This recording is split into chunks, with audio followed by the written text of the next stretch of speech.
بسم اللہ الرحمن الرحیم فَإِن كَذَّبُوكَ فَقَدْ كُذِّبَ رُسُلٌ مِّن قَبْلِكَ جَاءُوكَ بِالْبَيِّنَاتِ۔ اللہ تعالیٰ اپنے محبوب صلی اللہ علیہ وسلم کو تسلی دے رہا ہے کہ یہود و نصارہ آپ کی تکذیب کرتے ہیں، آپ کو جھٹلاتے ہیں، آپ کا پیغام، آپ کی دعوت قبول نہیں کرتے ہیں، تو اے محبوب اگر یہ آپ کی تکذیب کرتے ہیں تو اس میں آپ تنہا نہیں ہیں۔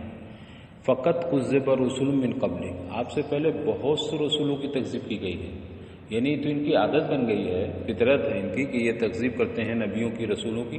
تو آپ ہی پہلے رسول نہیں جن کی تکذیب کی جا رہی ہو، بلکہ آپ سے پہلے کے جو رسول ہیں ان کی بھی تکذیب کی گئی ہے، لوگوں نے انہیں بھی جھٹلایا ہے۔ جبکہ جاءوا بالبینات، وہ نبی اور وہ رسول بھی نشانیوں کے ساتھ تشریف لائے تھے، مبعوث فرمائے گئے تھے، معجزات لے کر آئے تھے وہ زبور، صحیفے لے کر آئے تھے جیسے صحف ابراہیم، اور کتاب لے کر آئے تھے، کتاب منیر، واضح کتاب۔ وفی قرات باثبات الباء فیہما، اور ایک قرات دونوں کے اندر اثبات باقی بھی ہے، یعنی الزبور اور الکتاب ان دونوں میں بھی با ہے، جیسے جاؤ بالبینات ہے تو ایک قرات یہ بھی جاؤ بالبینات وبالزبور وبالکتاب، تو ان دونوں میں یعنی زبر اور کتاب میں اس بات با کے ساتھ بھی ایک قرات ہے۔ آگے بس نا المنیر، وہ واضح اور روشن کتابیں لے کر آئے تھے، مگر پھر بھی ان کی امت نے ان کی تکذیب کی اس وقت کے لوگوں نے۔ الواضح، منیر سے مراد واضح روشن کتاب، وہ التوراۃ والانجیل، اور آپ سے پہلے جو کتابیں نازل ہوئی اور کتابیں لے کر آئے رسول، وہ کون کتابیں؟ توراۃ اور انجیل۔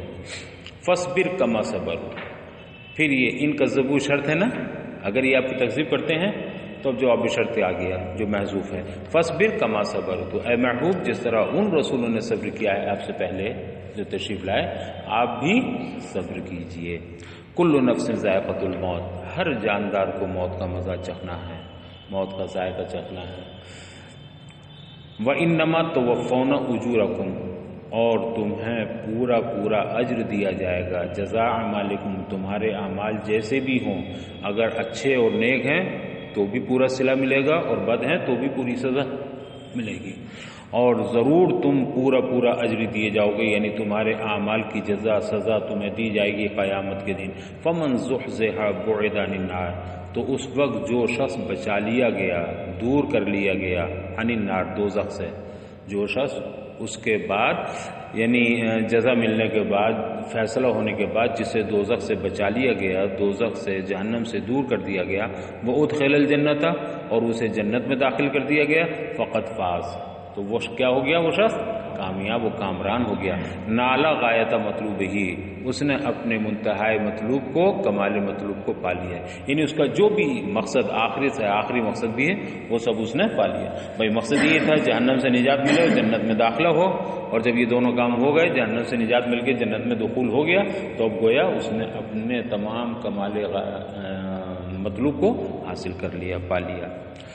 وَمَا الْحَيَاةُ الدُّنْيَا إِلَّا الْعَيْشُ فِيهَا، اور یہ دنیاوی زندگی یعنی دنیا کے اندر عیش و آرام نہیں ہے، الا متاع الغرور، مگر یہ ایک دھوکہ دینے والی چیز ہے، بالکل متاع غرور، بہت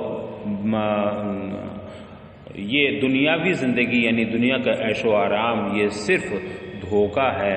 الباطل، یہ غرور کی تفسیر کی ہے، یعنی بالکل دھوکے والی چیز ہے، ساتھ دینے والی چیز نہیں ہے، اور یہ بالکل جھوٹی ہے۔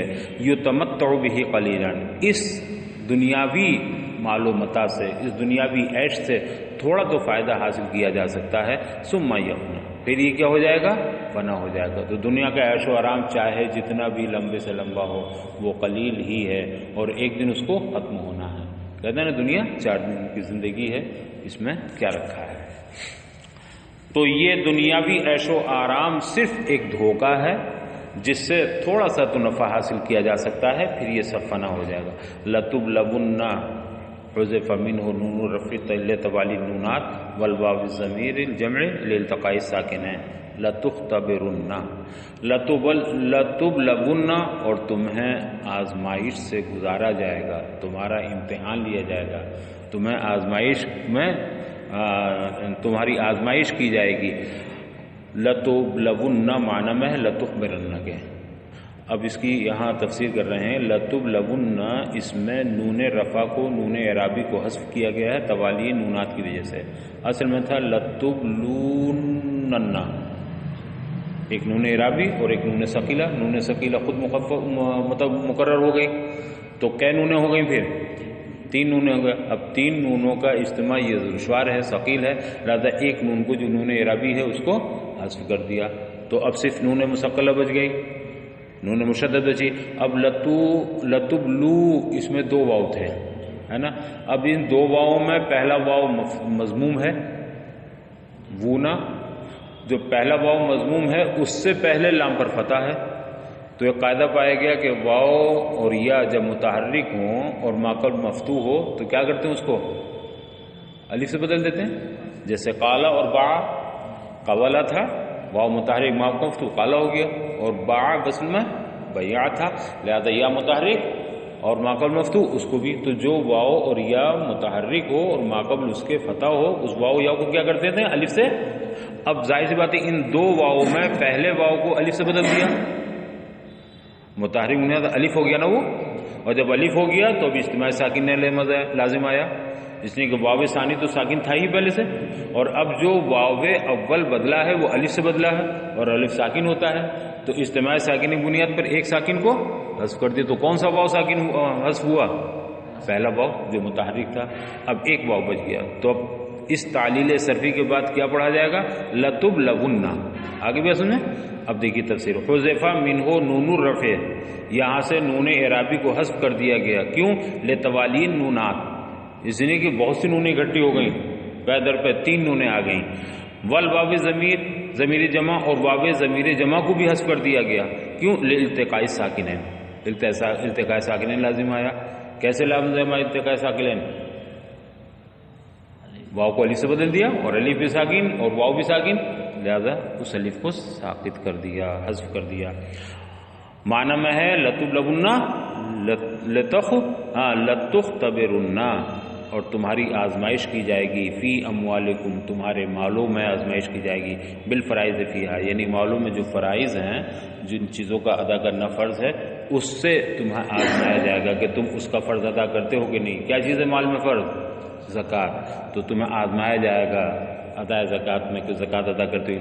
والجوائع، اور تمہیں آفات سے، قحط سالی وغیرہ سے بھی آزمایا جائے گا. یعنی تمہارے ایک تو یہ کہ زکوٰۃ ادا کی نہیں کی، اور دوسرے یہ کہ تمہارے مالوں میں جو تباہی آئی، جو آفت آئی، مثلا قحط سالی ہوگی یا اور کیڑا لگ گیا یا دیمک لگ گئی، کھیتوں برباد ہو جاتے ہیں کہ ٹڈی آ گئی وہ سب کھا پی کے لے کے چلی گئی. تو اس طرح کے نقصانات سے تمہیں آزمایا جائے گا. تو تمہارے مالوں میں آزمائش کے 2 طریقے، ایک تو فرائض کی ادائیگی کرتے ہو کہ نہیں، اور دوسرا اگر اس میں کوئی نقصان ہو جاتا ہے تو اس پر تم صبر کرتے ہو یا شکوہ کرتے ہو. تو تمہیں تمہارے مالوں میں آزمایا جائے گا فرائض کے ذریعے، جو معلوم میں فرائض ہیں، اور آفات اور مطلب آفات کے ذریعے، مہلکات کے ذریعے، قحط سالی وغیرہ. وَأَنفُسِكُمْ، اور تمہاری جانوں میں بھی آزمایا جائے گا. بالعبادات، تمہارے نفسوں کو آزمایا جائے گا عبادات کے ذریعے کہ تم عبادت پابندی سے کرتے ہو کہ نہیں، نماز روزے رکھتے ہو کہ نہیں. تو عبادات کے ذریعے تمہیں آزمایا جائے گا.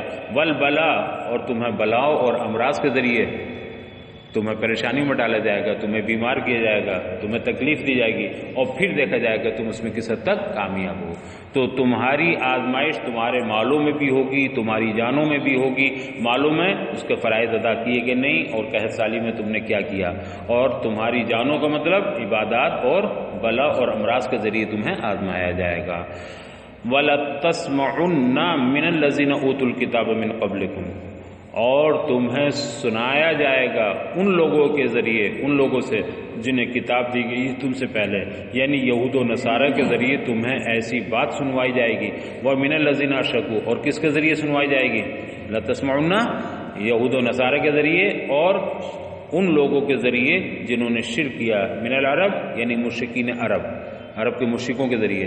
تو یہود و نصارہ و مشرکین عرب کے ذریعے تمہیں ایسی باتیں سنوائی جائیں گی، اذن کثیرہ، جو بہت اذیت ناک ہوں گی، جو دلوں کو چیر دینے والی ہوں گی، دل آزار والی باتیں تمہیں سنوائی جائیں گی.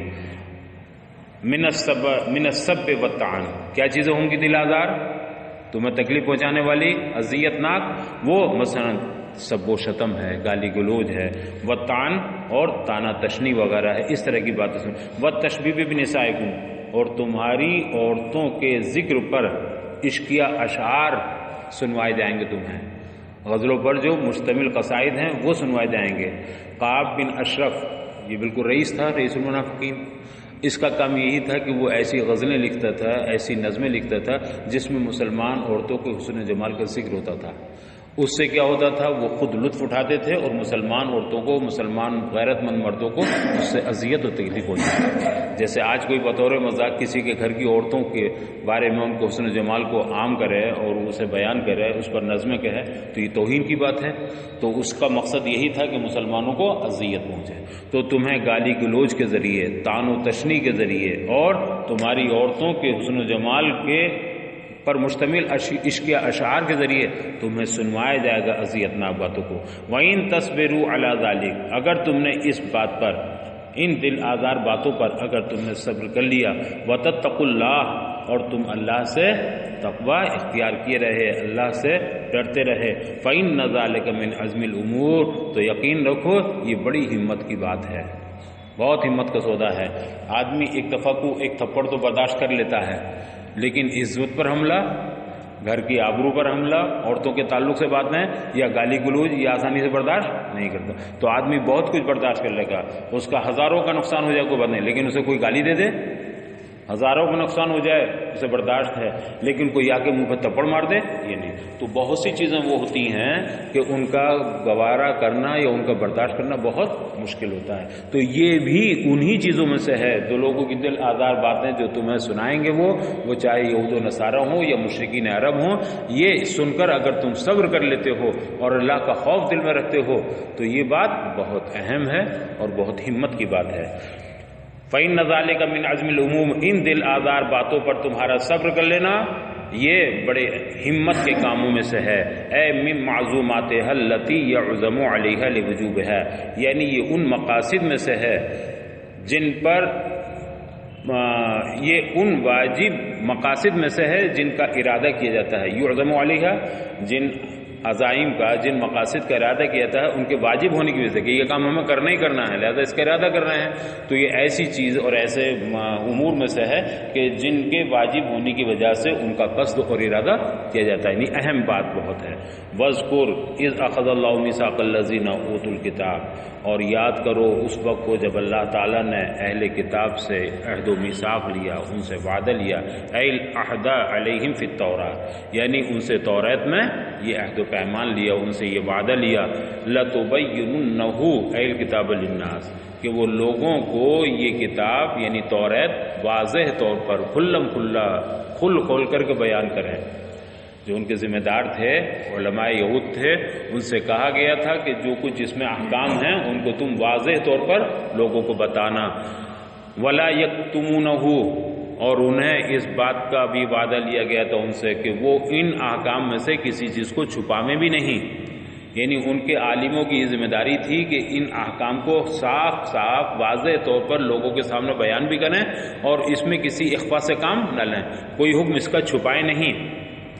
یہ لَتُبَيِّنُنَّهُ اور لا تَكْتُمُونَهُ، یہ تا اور یا دونوں کے ساتھ ہے، فی الفعلین، دونوں فعلوں میں، یعنی لَتُبَيِّنُنَّ اور لَيُبَيِّنُنَّ، اسی طرح سے لا تکتمون اور لا یکتمون، دونوں فعلوں میں تا اور یا کے ساتھ ہے۔ معنی واضح ہیں بالکل کہ اللہ تعالیٰ نے ان لوگوں سے جنہیں کتاب دی گئی ہے، اہل کتابیوں سے عہد لیا ہے کیا کہ وہ لوگوں کے سامنے بیان کریں، لیبینن کا معنی ہو گیا، اور یکتمون ہو اور اس میں سے کچھ چھپائے نہیں ہو گیا، اور ایک یہ کہ اللہ نے ان کتابیوں سے وعدہ لیا کہ تم لوگوں پر کچھ چھپانا مت اور لوگوں کے سامنے کھول کر واضح کر کے بیان کرنا۔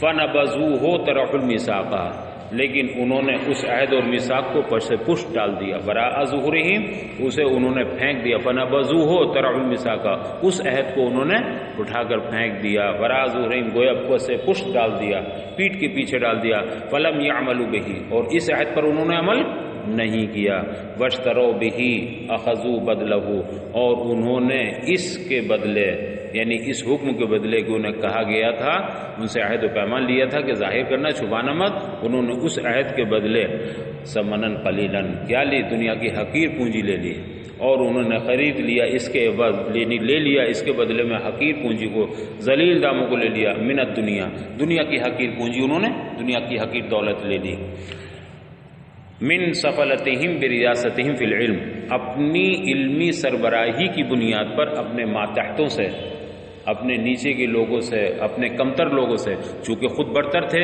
خود سربراہ تھے، تو اپنی علمی سربراہی کی بنیاد پر اپنے کمتر لوگوں سے، اپنے ماتحتوں سے انہوں نے قلیل دنیا لے لی، حقیر دنیا، فَقَتَمُوهُ خَوْفَ فَوْتِهِ عَلَيْهِمْ، اور ان سے وہ احکام چھپا لیے اسی حقیر دنیا کے فوت ہونے کے خوف سے۔ انہوں نے دیکھا کہ اگر ہم یہ ساری باتیں بتا دیتے ہیں، رسول کریم صلی اللہ علیہ وسلم کی ساری خوبیاں، سارے وصائف اوصاف لوگوں کے سامنے ذکر کر دیتے ہیں تو لوگ محمد رسول اللہ کی طرف مائل ہو جائیں گے، اس دین سے دین اسلام کی طرف مائل ہو جائیں گے، اسلام میں داخل ہو جائیں گے، اور جب وہ مسلمان ہو جائیں گے تو جو ہمیں یہ نذرانے دیتے ہیں، ہمیں جو لفافے دیتے ہیں، ہماری جو خدمت کرتے ہیں، جب ہمارے نہیں رہیں گے تو لفافے کدھر چلے جائیں گے؟ ادھر جائیں نہ جائیں ہمارے تو ختم ہو جائیں گے۔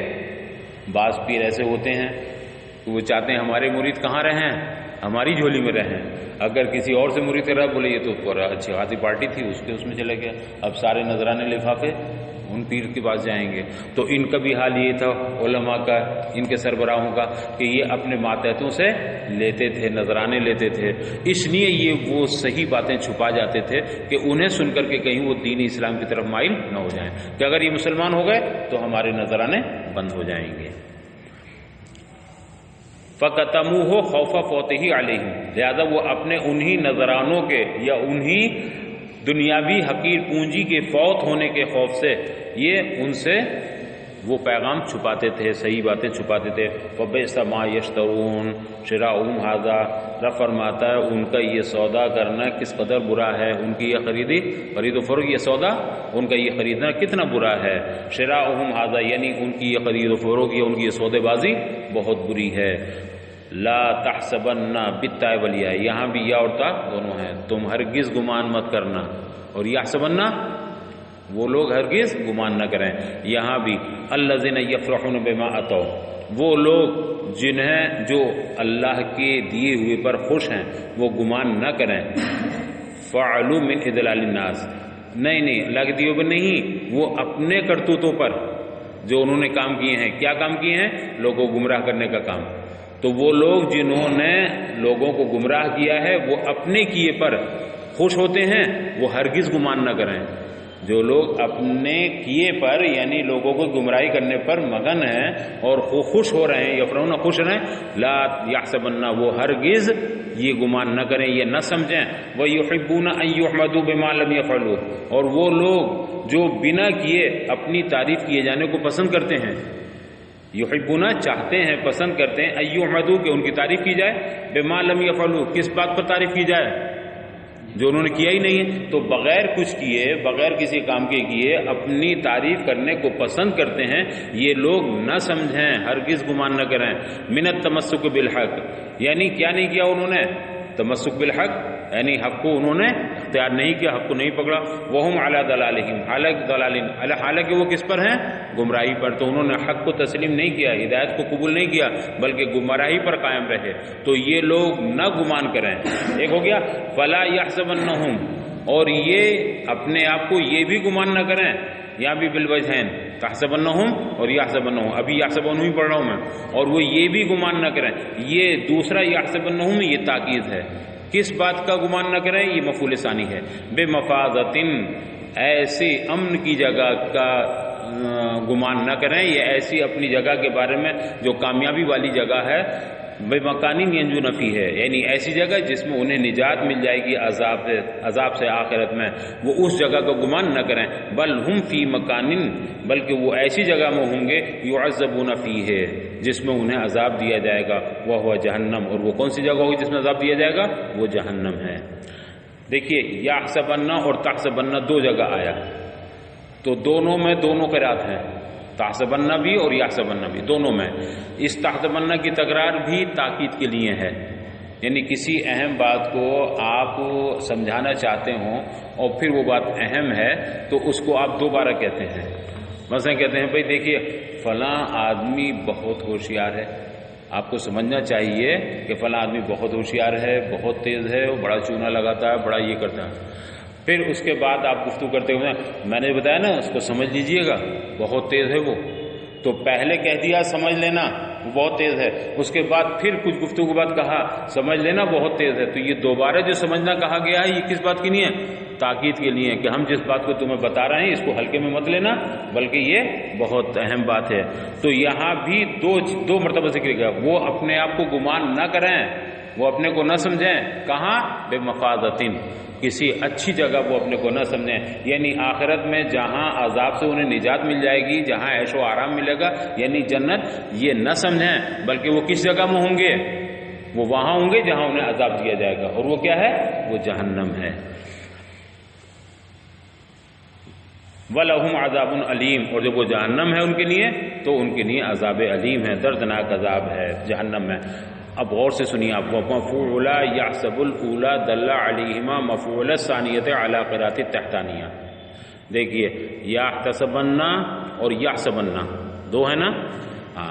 اب ان دونوں میں آپ یہ دیکھیں پہلا یحسبن جو ہے اس کے دونوں مفعول محذوف ہیں، اور دوسرا یحسبنہم جو ہے اس کے دونوں مفعول اس کے دونوں مفعول پر دلالت کر رہے ہیں.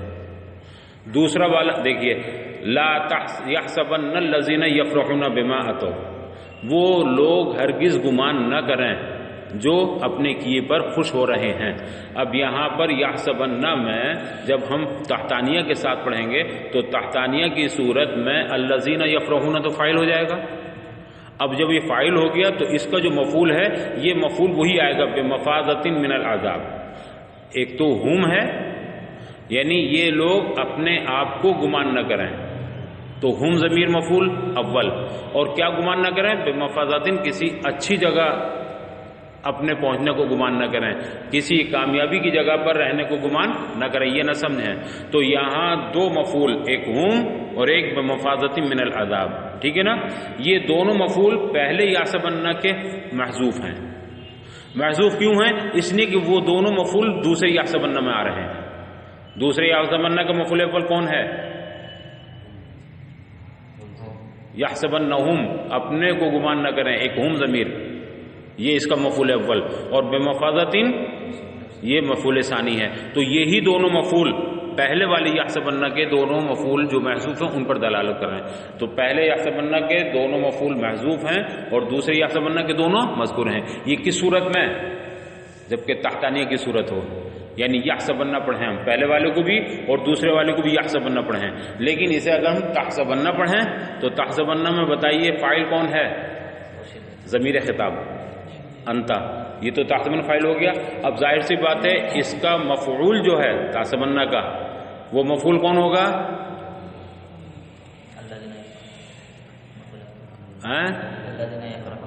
الذین یفرحون، اور اس کے بعد مفعول ثانی آگا بمفازۃ. اب اگر تم اس کو فوقانیہ کی صورت میں پڑھتے ہو تو صرف مفعول ثانی محذوف ہوگا. تحسبن پڑھ لیا تو اب یہ الذین یفرحون آ گیا، اس کا مفعول اول ہو جائے گا. تحسبن میں تا یہ فاعل ہے اور الذین یفرحون مفعول اول اور بمفازۃ مفعول ثانی. تو اگر تحتانیہ کی صورت ہو، یحسبن والی صورت ہو، تو پہلے یحسبن کے دونوں مفعول محذوف اور ان دونوں محذوف مفعولوں پر دلالت کر رہا دوسرا تحسبن، ٹھیک ہے. اور اگر تحسبن پڑھتے ہیں تو تحسبن میں ایک مفعول تو مذکور ہے. آپ گمان نہ کریں کن لوگوں کو؟ الذین یفرحون، تو مفعول اول تو مذکور ہے لیکن مفعول ثانی کیا گمان نہ کریں؟ بمفازۃ کہ وہ کسی اچھی جگہ ہوں گے، انعام و اکرام والی جگہ میں ہوں گے، یہ نہ سمجھیں آپ. تو مفعول ثانی محذوف ہو جائے گا. اب عبارت ملا لیجئے ومفعولا یحسب الاولی دل علیہما مفعول ثانیہ، یہ مفعولان تھا، نون تثنیہ حذف ہو گئی. تو مفعولا یحسب الاولی، پہلے یحسب کے دونوں مفعول، پہلے یحسب کے دونوں مفعول دل علیہما مفعول ثانیہ، ان دونوں مفعول محذوف ہیں جن پر دلالت کر رہے ہیں دوسرے یحسبن کے دونوں مفعول، ٹھیک. علی قراءۃ التحتانیہ، مگر یہ کس صورت میں؟ دونوں مفعول محذوف ہوں گے پہلے یتمنى کے تحتانیہ کی صورت میں، وعلی الفوقانیہ اور فوقانیہ والی قرات کی صورت میں حذف الثانی فقط، صرف دوسرا مفعول محذوف کیا جائے گا، مفعول اول الذین یفرحون ہے اور مفعول ثانی بمفازۃ یہ محذوف ہوگا۔ وللہ ملک السماوات والارض اور اللہ ہی کے لیے ہیں آسمان و زمین کی بادشاہت، خزائن المطر والرزق والنبات وغیرہ، اللہ ہی لیے ہیں تمام زمین و آسمان کے خزائن بادشاہت، یعنی اس کے تمام خزانے، بارش، رزق، نبات، جو کچھ بھی ہے کائنات میں دارین میں، وہ سب کس کے لیے ہیں؟ اللہ ہی کی، یعنی اللہ ہی کی سلطنت، اللہ ہی کی بادشاہت ہے۔ واللہ علی کل شیء قدیر اور اللہ ہر شے پر قادر ہے، ہر ممکن شے پر قادر ہے۔ ومنہ تعذیب الکافرین اور اسی شے میں سے تعذیب کافرین بھی ہے اور انجائے مومنین بھی ہے، یعنی اللہ ہر شے پر قادر ہے، کافروں کو سزا دینے پر بھی اور مومنوں کو نجات دینے پر بھی۔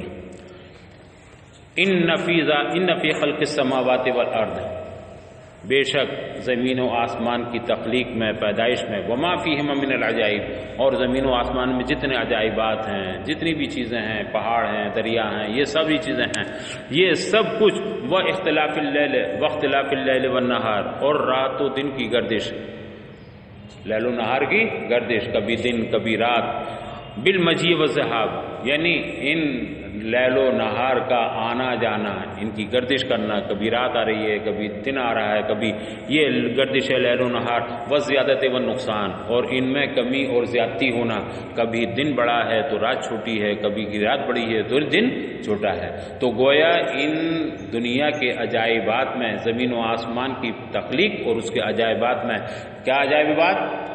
لیل و نہار کی گردش، ان کا کم اور زیادہ ہونا وغیرہ، اس میں کیا ہے؟ لآیات دلالات علی قدرتہ تعالی، اس میں اللہ کی قدرت پر کھلی نشانیاں ہیں، واضح نشانیاں۔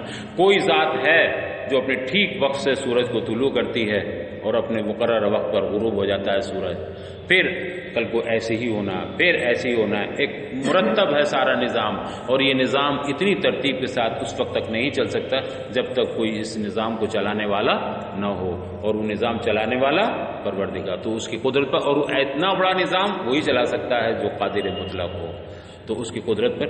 ارے آپ چھوٹا سا اشرفیہ لے لیجئے، اشرفیہ اگر ٹھیک ٹھاک چل رہا ہے، سارا نظام درست ہے، گھنٹیاں وقت ہو رہی ہیں، کھانا وقت میں مل رہا ہے، مطالعے کا وقت متعین ہے، لائبریری کا وقت متعین ہے، درسگاہوں کا وقت متعین ہے، حاضری کا سارا نظام سب کچھ درست چل رہا ہے، تو بتاؤ یہ اس بات کی دلالت ہے کہ نہیں کہ یہاں کی منتظمہ بہت چاق و چوبند ہے، بہت فٹ ہے، اور اگر اس میں خرد برد ہونے لگے تو پتہ چلے گا نہیں اس کے چلانے والوں کا معاملہ گڑبڑ ہو رہا ہے، اس میں تھوڑی سی گڑبڑی آ رہی ہے۔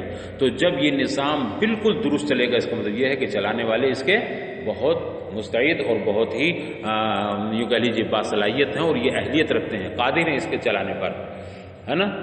اور اشرفیہ ایک چھوٹی سی چیز ہوئی جس کو ہم کہتے ہیں کہ چلانے والے بہت اہم ہیں، تبھی اتنا بڑا ادارہ چل رہا، لیکن پورے زمین و آسمان کا نظام، پورے ملک کا نظام اس سے زیادہ اہم ہوا، پوری دنیا کا اور زمین و آسمان کا نظام۔ تو یہ سارا معاملہ، ساری چیزوں کا اپنے وقت پر ہونا، یہ اس بات پر نشانیاں ہیں، کھلی نشانیاں ہیں علی قدرتہ تعالی، اللہ تعالیٰ کی قدرت کاملہ پر، کہ یقیناً وہ قادر ہے، تبھی سارا نظام اپنی اپنی جگہ پر درست ہے۔ لِأُولِي الْأَلْبَابِ اور یہ نشانیاں کن لوگوں کے لیے ہیں؟ عام لوگوں کے لیے نہیں، بلکہ عقل والوں کے لیے ہیں، جو اس بات کو سمجھتے ہیں، ورنہ تو اس کے منکر بھی تو ہیں، وہ اس گردش لیل و نہار کو بھی دیکھ رہے ہیں، دن کے چھوٹے بڑے ہونے کو بھی دیکھ رہے ہیں، پھر بھی اللہ کی وحدانیت کے قائل نہیں ہو رہے۔ تو ہر شخص کے لیے نہیں، بلکہ اولو الالباب کے لیے یہ نشانیاں ہیں اس کی قدرت پر۔ لے ذوی العقول، اولو الالباب سے مراد کون ہے؟ ذوی العقول، اہل عقل۔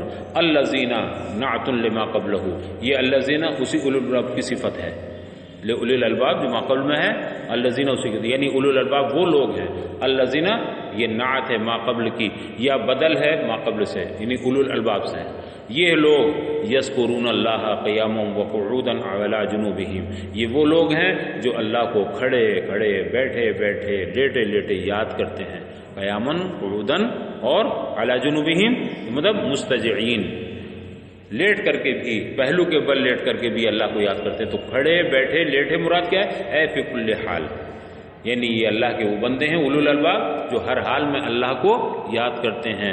اور حضرت ابن عباس سے مروی ہے، وہ کہتے ہیں کہ یذکرون سے مراد ہے یصلون، کہ یہ لوگ جو الباب ہیں یہ اللہ کی بارگاہ میں نماز پڑھتے ہیں، یہ نماز پڑھتے ہیں۔ کذالک حسب طاقت، یہ حسب طاقت ان تینوں ہیئتوں میں نماز پڑھتے ہیں۔ کذالک ہیئت ثلاثہ، تینوں ہیئت میں، یعنی اگر یہ طاقتور ہیں، قوت ان کے بدن میں ہے، کھڑے ہونے کی طاقت ہے تو کھڑے ہو کے نماز پڑھتے ہیں، اگر اتنی قوت نہیں ہے تو بیٹھ کر کے نماز پڑھتے ہیں، اتنی بھی قوت نہیں ہے تو لیٹ کر، مگر کسی حال میں نماز نہیں چھوڑتے۔ تو گویا ان ہیئت ثلاثہ، تینوں حالتوں پر جو لوگ نماز پڑھتے ہیں وہی مراد ہیں یہاں۔ وَيَتَفَكَّرُونَ فِي خَلْقِ السَّمَاوَاتِ وَالْأَرْضِ، اور یہ وہ حضرات ہیں، وہ لوگ ہیں جو آسمان و زمین کی تخلیق میں غور و فکر کرتے ہیں۔ لِيَسْتَدِلُّوا بِهِ عَلَى قُدْرَتِ صَانِعِهِمَا، تاکہ وہ ان دونوں کے بنانے والے کی قدرت پر استدلال کر سکیں، ان دونوں کے صانع پر، صانع سماوات والارض، زمین و آسمان کا بنانے والا کون ہے؟ پروردگار، تاکہ وہ اس کی قدرت پر استدلال کر سکیں، اس لیے غور و فکر کرتے ہیں۔ تو زمین و آسمان میں غور و فکر کرنے والے تو اور لوگ بھی ہیں، کتنے یہود و نصارہ تحقیق کر رہے ہیں، کتنے سائنسداں لگے پڑے ہیں، آسمان میں کون ستارہ کہاں ہے، کون کتنے بڑا ہے، کس پہ رہنے کی، چاند پہ رہنے کی گنجائش ہے کہ نہیں ہے، کیا کیا دنیا بھر کی تحقیق۔ پھر زمین میں گھس گھس کر کے اس زمین کے اندر کیا ہے، کہاں ہیرے ہیں، کہاں سونا ہے، کہاں چاندی ہے، کہاں پیٹرول ہے، کہاں ڈیزل ہے، یہ ساری تحقیقات کر رہے ہیں کہ نہیں؟ تو یہ زمین و آسمان میں غور و فکر کرنے والے غیر بھی ہیں، تو ان کا مقصد کیا ہے؟ صانع کی قدرت پر دلالت کرنا نہیں، ان کا مقصد تو اس دولت کو نکال کر کے اسے استعمال کرنا ہے۔ تو وہ اولو الالباب میں نہیں ہیں۔ اولو الالباب کون لوگ ہیں؟ وہی لوگ ہیں جو اللہ کی قدرت کو ثابت کرنے کے لیے اس تفکر میں رہتے ہیں اور غور و فکر و تأمل میں لگے رہتے ہیں، غور و فکر میں لگے رہتے ہیں۔ تو غور و فکر یہ عام نہیں بالکل کہ جو بھی زمین و آسمان میں غور و فکر کرے وہ اولو الالباب ہے، نہیں، ہوں گی ان کی عقلیں اپنی جگہ، مگر اصل اولو الالباب جو عقل کا اصل تقاضا ہے وہ یہی حضرات ہیں۔ یقولون، اور یہ لوگ کہتے ہیں، یقولون کو یہاں اس لیے ذکر کیا ہے کہ اب تک جو بات تھی وہ پروردگار کا ارشاد چل رہا تھا، اب یہ بندے کیا دعا کرتے ہیں رب العالمین کی بارگاہ میں، تو یہاں بندوں کی گفتگو، بندوں کا کلام شروع ہوا۔ ربنا، یہ لوگ کہتے ہیں، یہ حضرات جو اولو الالباب میں سے ہیں اور وہ فکر کرتے ہیں، یہ پھر بھی کہتے ہیں ربنا ما خلقت هذا الخلق الذي نراه باطلا، اے ہمارے پروردگار، اے ہمارے رب، تو نے اس کو بیکار پیدا نہیں فرمایا ہے۔ ھذا کا مشار الیہ زمین و آسمان نہیں ہے کہ ھذا مفرد ہے، واحد ہے، اور زمین و آسمان تثنیہ ہیں یا وہ جمع ہیں، بلکہ اس کا مشار الیہ الخلق ہے، جو ھذا کا مشار الیہ صحیح ہے۔ ھذا کا اگر خلق کو ظاہر نہ کرتے تو اندازہ یہ ہوتا کہ زمین و آسمان جو تو نے پیدا کیا ہے، تو ھذا کا مشار وہ تو بن نہیں سکتا، اس لیے الخلق کو مفسر نے ذکر کیا۔ الذی نراہ، وہ ساری مخلوق جس کو ہم دیکھ رہے ہیں، تو اس میں سب آگے نا، سارے زمین و آسمان سب آگئے۔ تو یہ لوگ کہتے ہیں ربنا ما خلقت ھذا الخلق الذی نراہ باطلا، اے ہمارے رب، تو نے یہ جو ساری مخلوقات پیدا کی ہے، زمین و آسمان سے پیدا، جسے ہم دیکھ رہے ہیں ہمارے سامنے، باطلا، تو نے اس کو باطل اور عبث پیدا نہیں کیا ہے۔ یہ باطلا حال ہے معنی میں عبثن کے، کس سے حال ہے؟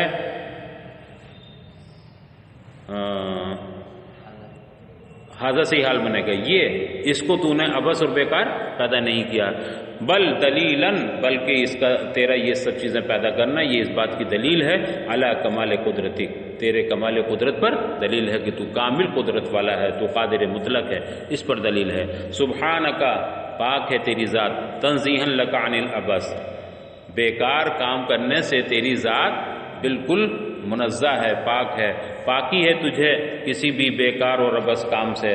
فقنا عذاب النار، اے اللہ ہمیں عذاب نار سے بچا۔ ربنا، پھر وہ کہتے ہیں ربنا انک من تدخل النار للخلود فیہا، اے ہمارے رب، تو نے جس کو دوزخ میں داخل کر دیا، للخلود فیہا، اور دوزخ میں داخل کس طور پر کیا؟ ہمیشہ ہمیشہ کے لیے، صرف عارضی طور پر نہیں، عارضی تو مومن بھی جائیں گے، لیکن خلود فی النار کے لیے، تو نے خلود فیہا کے لیے جنہیں داخل کر دیا دوزخ میں، فقط اخزیتہ، تو نے اسے ضرور رسوا کر دیا، اہنتہ، تو نے اسے توہین، چونکہ قرآن کریم میں فرمایا گیا کہ اللہ تعالیٰ انبیاء کرام کو اور مومنین کو رسوا نہیں فرمائے گا۔ اب ظاہر سی بات ہے دوزخ میں داخل ہونا مطلق دخول یہ رسوائی نہیں ہے، بلکہ کون سا دخول رسوائی ہے؟ دخول جو دائمی ہو، جو خلود ہو جس میں خلود فیہا، وہ دخول توہین اور اہانت اور رسوائی کی چیز ہے۔ تو جس کو تو نے خلود فی النار کے طور پر دائمی طور پر دوزخ میں داخل کر دیا، اس کو تو نے کیا کر دیا؟ رسوا کر دیا۔ تو پتہ چلا اس میں دائمی طور پر داخل ہونے والے مسلمان نہیں ہوں گے۔ کون ہوں گے؟ کافر ہوں گے، اس لیے کہ جو خلود کے طور پر دائمی طور پر داخل ہوگا وہ رسوا ہوگا، اور مسلمانوں کی رسوائی اللہ کو منظور نہیں ہے۔ ربنا انک من تدخل النار، اے ہمارے پروردگار تو نے جس کو دوزخ میں داخل کر دیا، للخلود فیہا، اس کو دائمی طور پر ہمیشہ کے لیے داخل کر دیا، فقد اخزیتہ، تو نے اسے ضرور ذلیل کر دیا، رسوا کر دیا۔ وما للظالمین الکافرین فیہ، اور کافروں کو اور ظالموں کو اس میں، اچھا کافروں اور ظالموں کو کا وما للظالمین من انصار، اور ظالموں کافروں کا کوئی مددگار نہیں ہوگا۔ جب کافر دوزخ میں چلے جائیں گے تو وہاں انہیں دوزخ کے عذاب سے بچانے والا کوئی نہیں ہوگا۔ اب یہاں مفسر فرماتے فیہ وضع الظاہر موضع المضمر، اس میں ضمیر کی جگہ اس میں ظاہر لایا گیا ہے۔ کیوں؟ اشعارا بتخصیص الخزی بہم، تاکہ رسوائی صرف کافروں اور ظالموں کے ساتھ مخصوص رہے، اس لیے اس میں وضع ظاہر موضع المضمر۔ کیا تھی جگہ یہ؟ وما للظالمین من انصار، وما للظالمین کہنے کی ضرورت نہیں تھی، وما لہم کہہ دینا کافی تھا، ذکر تو ان کا ہی گیا ہے۔ اصحاب خزی کون ہیں؟ یہی لوگ ہیں، نافرمان لوگ، تو ان کے لیے یہ کہنا کافی تھا۔ یہاں وما لہم من انصار، اور ان کا آخرت میں کوئی مددگار نہ ہوگا، یہ عذاب سے بچانے والا کوئی نہ ہوگا۔ لیکن ظالمین کہا، ہم نہ کہا، صرف اس لیے کہ یہ خزی کی تخصیص کس کے ساتھ ہو جائے؟ صرف کافروں کے ساتھ، ظالمین کے ساتھ ہو جائے، اور اگر ہم کہتے صرف تو اس میں ہو سکتا تھا کہ سب شامل ہوں۔ تو اس شبہ کو دور کرنے کے لیے کہ یہ خزی اور یہ رسوائی اہانت یہ مخصوص ہے کافروں اور ظالموں کے ساتھ، یہاں اس میں ظاہر کو رکھا گیا ہے، اس میں ضمیر کی جگہ اس خزی کے کفار، کافر اور ظالموں کے ساتھ مخصوص کرنے کے لیے، تخصیص کے لیے۔ من یہ زائدہ ہے، انصار ان کا کوئی مددگار نہ ہوگا، اعوان انصار بمانے اعوان، یمنعہم من عذاب اللہ، جو انہیں اللہ کے عذاب سے بچا سکے، ایسا کوئی مددگار نہ ہوگا۔ چلیے بس۔